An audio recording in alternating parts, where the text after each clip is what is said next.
Hello and welcome. I am Chris Baker and I'm your host for this segment of In the Huddle. Today we have three panelists with us. Lisa Sawyer, underwriter for the historic Philadelphia Contribution Ship Insurance Company and a diehard Eagles fan. Good evening.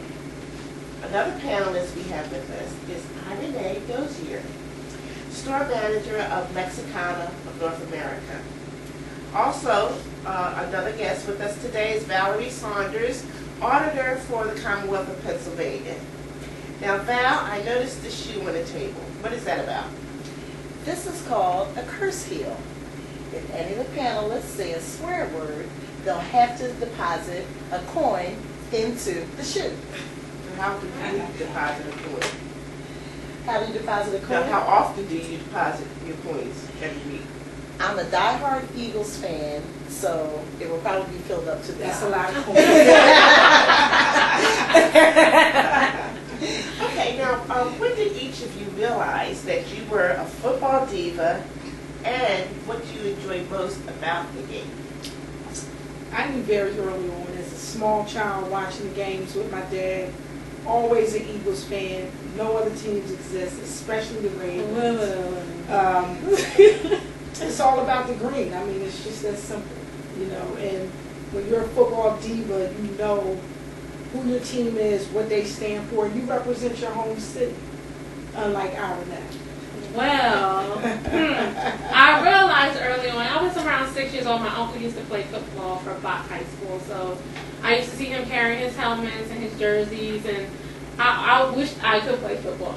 And, you know, I wasn't a boy, unfortunately, but, you know, we used to play tag football out in the street, so as I got older, I did like the Eagles when I was younger because I didn't know better, you know what I mean? Okay. You know, I had to move to the winning team. So, I understand. The Ravens back in 2000 when they won the Super Bowl, Okay. I loved Jamal Lewis. So he was like really like the thing that brought me to the Ravens. Mhm. And then Ray Lewis, you know, that's the key to man. So, Mm-hmm. and then maybe Ray Rice, you know, unlike the poor Eagles people, you know. And what about you, Val? Okay, I started being interested in sports, I'll say about 12 years old. I was watching roller derby. So my father said, well, if you're going to watch roller derby, I might as well just tell you about football. There you go. So he told me about football. He was a Giants fan. Oh, God. And I said, okay, you told me about football. Now I'm an Eagles fan Good. and have been one ever since. Football diva, it interests me because I've always been a fan of football. So that's right up my alley and that's what I enjoy. So football diva is what I represent. All right. Here we go. Thank you for that. 2 out of 3 ain't bad. Right, right. Green. So, the Eagles' 8-year franchise history. They've only retired 8 jerseys. They retired Brian Dawkins, number 20, safety, and future Hall of Famer. And they're about to retire Donovan McNabb on September the 19th of jersey number 5. Lisa, you were at the training I camp, was. open season training camp for the Eagles, and you got a picture of Donovan McNabb and Brian Dawkins I coming did. out of the tunnel. What They is your weren't coming out of the impression? tunnel. They actually came over to me to take a Oh, picture. really? They were taking pictures with fans down on the field, and I was calling them over. And they were gracious enough to come over. And the one picture that I had was actually of Brian Dawkins holding my hand. Oh, that's So awesome. that was really awesome. And Donovan was a really good sport because there was like a little girl that was screaming number 5. So they came over to take the photos with us. So they were extremely gracious. But Brian Dawkins, I was really pleased just to see how humble he was because he like gestured as if he was going to pull me over the thing because I was like, wait, I didn't get the picture yet. So he's like, okay, girl, get it before I pull you over the thing. So he was actually a lot of fun. So my impression of them was like really great. I mean, this is 2 Hall of Famers. I mean, big time football players, and to take the time to appreciate the fans says a lot about these types of players. Okay, and this question is for you, Val. As an auditor, you have a responsibility for evaluating how money is spent. So what do you think about Michael Vick, Shady McCoy, and Deshaun Jackson collectively spending $24 million, on these players? Do you believe that that's money well spent? Okay. I am a diehard Eagles fan, but I have to be honest in my opinion. Michael Vick did not play well last season, and I understand he did not have an offensive line. But I'm willing to give him another shot. I think he should be the starting quarterback next season if they give him an offensive line. LaShawn McCoy played excellent. That's right. He played well. He earned every penny. Deshaun Jackson has a lot to prove this season too. So that's my opinion on those three. And So he that has a lot 24 of million is worth authority, it. too. Yeah. He left a lot to be I think it's desired. worth it. I think it's worth it. I think it was worth it. So Irene, Yeah. you and I have a lot in common. Yes, we do. The 2012 championship Super Bowl Ravens, okay? You're a Ravens fan, Yes, I and am. my cousin Bernard Pierce plays for The Ravens.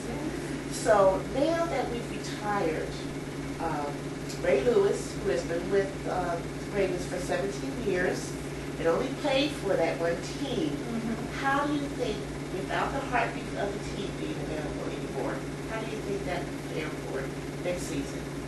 Well, I can't even imagine Ray Lewis not leaving somebody else in a role of leadership. You got Terrell Suggs, you have Pitta, and Pitta, he's injured right now. He's on the injured reserve list right now. But it's so many leaders on our team.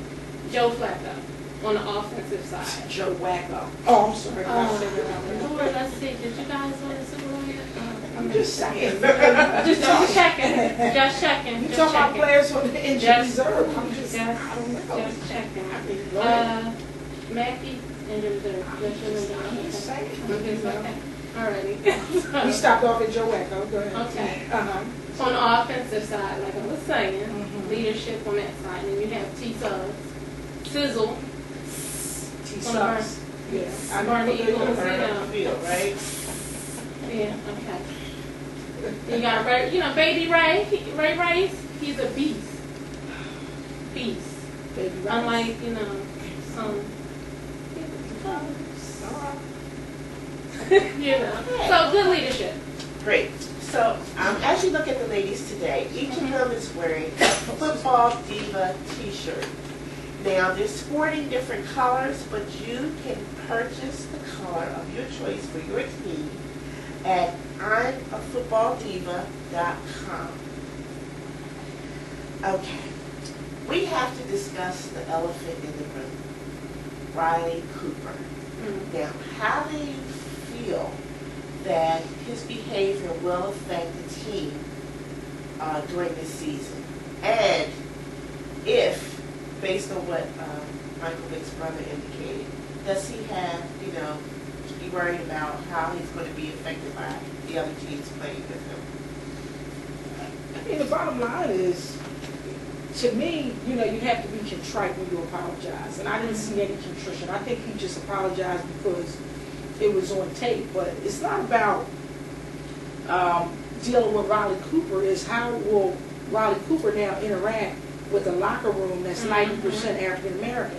Let me ask you, if you said something that was caught on tape, could you walk back into your job and just act like nothing ever happened? So he's got to pull a Paula Dean.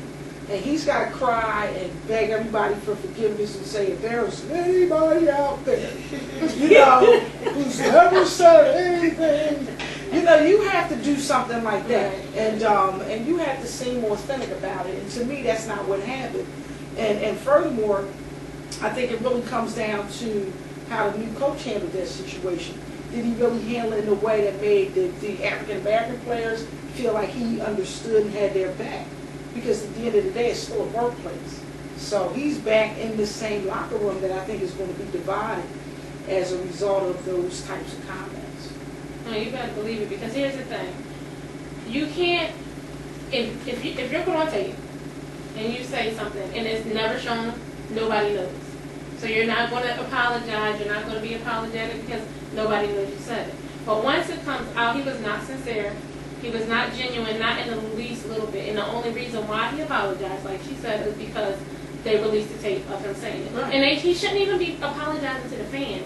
The man that he called the N-word, That's who he needs to be apologizing. Well, he said he would fight all the N-words in there, so that would be a lot of people he's apologizing. Right, that's a very good point. It really because was he directed to actually security has not guards. directly apologized. That's- today. It was really directed towards that one security person, and he should actually go back and apologize to that man. To me, that's not the greater point. You offended the entire community when you use You words did. like that. That's very And true. again, that's why when something like that is scandalous, or Mhm. whatever you want to call it, you have to be contrite. You have to really own up to it and say, look, I made a horrible mistake. And people need to believe that you're sincere about But it. they didn't even make him accountable. And, That's the thing. and that's why I said to me, it's more about did Chip Kelly handle it the best way that he could have by just dismissing him for a few days, but then bringing him back into the locker room, as if nothing really happened. But one of the players said, he said what was on his heart. Like, if you say something, it's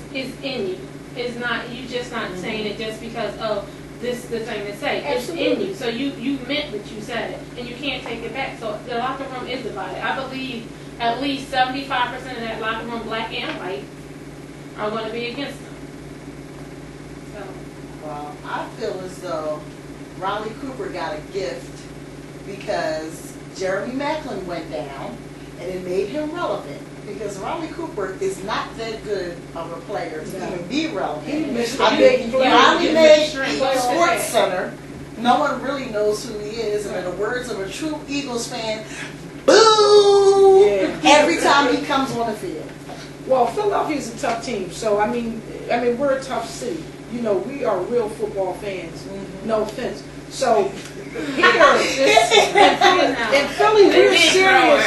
We're serious about our football. So we're unforgiving. So this whole Riley Cooper thing is not dead, and he will know when he steps out on the field. He will feel it. The same way when T.O. came back, the way we booed him off. I mean, look, we throw snowballs at Santa Claus. I mean, when Michael Irvin went out on the stretcher, we clapped. That's the type of fans we are. So, Riley Cooper is going to have a big, big problem overcoming what the Eagles fans are going to do. The locker room is just a small piece of his problem. It's the fans that he's going to really have to deal with. Because we're going to let him know that we don't like him. And we're going to let him know that he should have pulled a Paula Dean. Riley, we're going to let you know when you come out of that locker room, you see this face, boo!